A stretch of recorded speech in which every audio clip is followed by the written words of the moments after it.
Since the death of George Floyd, Black Lives Matter protesters and Trump supporters have been lining the streets of Gilbert and Warner. The two groups show up every Thursday to counter-protest each other, but it's hard to say how much change both groups are actually achieving.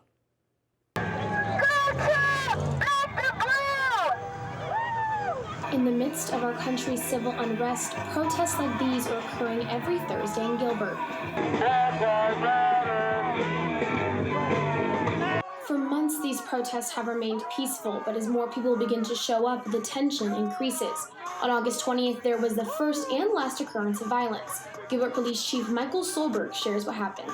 And within the first couple of minutes, the first assaults occurred, where we had people come from the north side down to the south side and confrontations and several fights. And it took us about 5 or 6 minutes to get there and get everyone separated out. From that point forward, we have had a physical presence as well as the barricades. SHAWNI KINGSLEY has attended about 6 protests since the beginning. She says she comes out to support President Trump. I want to be heard. I want to be heard, and I want to support police, and I want to support America. I want to support Trump.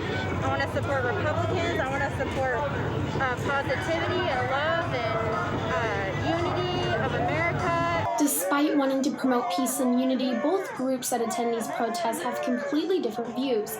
VELI, who supports the Black Lives Matter movement, wants to shed light on the importance of the social injustices occurring in our country. Our message is to let everybody know that 1, Black lives will always matter. 2, brown lives will always matter. No human is illegal.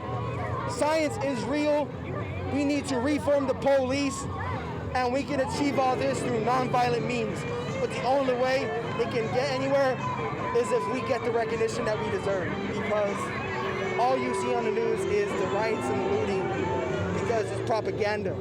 Take a look at what democracy, and this is really what America looks like. Every single beautiful soul behind me, this is what America looks like. And we will continue to be out here until we receive the justice that we seek. There is no expected end date for these protests, but according to the Gilbert Police Commander Joe Rodriguez, the turnout seems to be decreasing each week.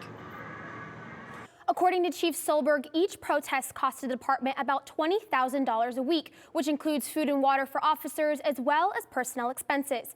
As long as protesters continue to show up to these events, so will Gilbert PD will also be in attendance.